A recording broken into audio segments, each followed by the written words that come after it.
I think partnerships can be really great, and friends and family partnerships, the biggest drawback with them is that we assume that because we're friends and family that we don't need to have everything in writing, and that we don't need to be very strict on who's doing what and what responsibilities, what everybody's bringing to the partnership. Right. And we get very lax on that. Right. And so some of the biggest mistakes that I see with partnerships are between friends and family. And it's because of the lack of clarity, the lack of expectations.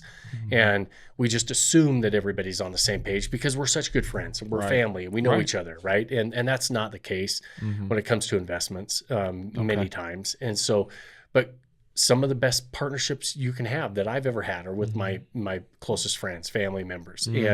But it's setting very clear expectations, what everybody's bringing to the table, and making sure that the partnership is, everybody's getting what they want out of it. Everybody's bringing what they were expected to bring, whether it's money, whether it's expertise, whether it's operational, who's going to be doing what.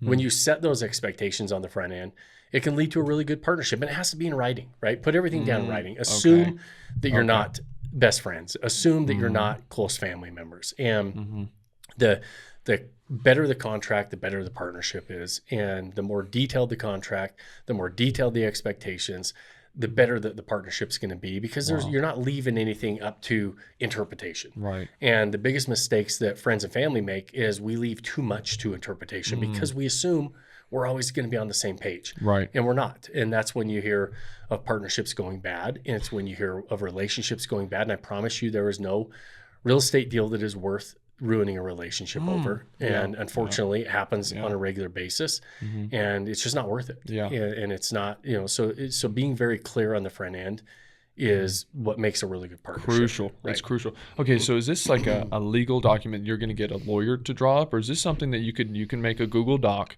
and you can kind of go through the things yourself and then just have them sign it? Or should you? Yeah, you're going to have a contract. And whether you have a lawyer sign, I think it's a good idea to have really, detailed LLCs, operational, you have operating agreements in your LLC that really details out the responsibility and the expectations of everybody. Right. And then it's when it's put together like that, even though it seems unnecessary, so many of us feel like it's unnecessary to do that with our friends and family. Even asking the question, you're like, well, do we need to get a lawyer involved? And yeah, you really should, because the clearer the expectations are set on the front end, the more detailed, the more cut and dry they are, the better the partnership is for everybody. And everybody just follows based on what is written out in the operating agreement. And so, maybe you get a lawyer involved. I mean, there's a tool that called ChatGPT now that does pretty helpful. But yeah, everybody needs to sign it and be on the same page and be able to really identify and set those expectations. That's really what it comes down to, is really clearly defining what everybody's bringing, what everybody's getting, who's going to be involved in what. And it doesn't always mean it's a 50-50 split. It doesn't, it could be, there could be some value in the money put in, there could be some value in the management that's put in. And so, but make sure that everybody is agreement on what the value is to all of those different things, right? I might not bring all the money to the table, and I'm bringing the expertise, and I'm valuing that expertise as very significant because, I feel like, hey, if I know how to operate in this game, you don't. And even though you have the money involved, I'm going to make sure that money grows and is protected and is put in the best, we're going to operate this at a high capacity so that, it's a very responsible placement for that money, for example. And I might put a huge value on that, and you might not. And if we don't talk about it, and then all of a sudden we get down the road, a little ways, and you're like, well, Sean, listen, I put all the money up. So, I've got more, and everything's going great. And I'm saying, well, Jake, it's going great because I'm the one operating it and because I know how to do this.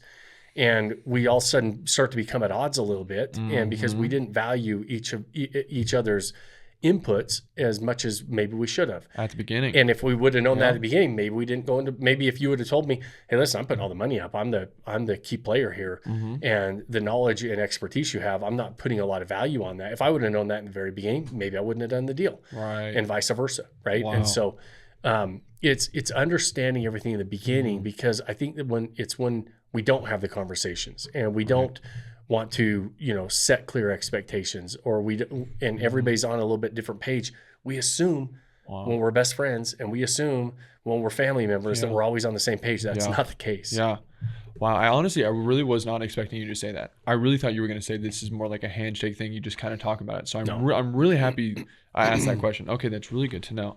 And it seems like it would really save you in the long run. Like it may seem super uncomfortable to like get a lawyer involved and draw up the contract, but think about how much like more awkward and uncomfortable it would be if like down the road, like you said, they're like, I don't value your knowledge anymore, and you're like already in this thing. Right. That seems really interesting.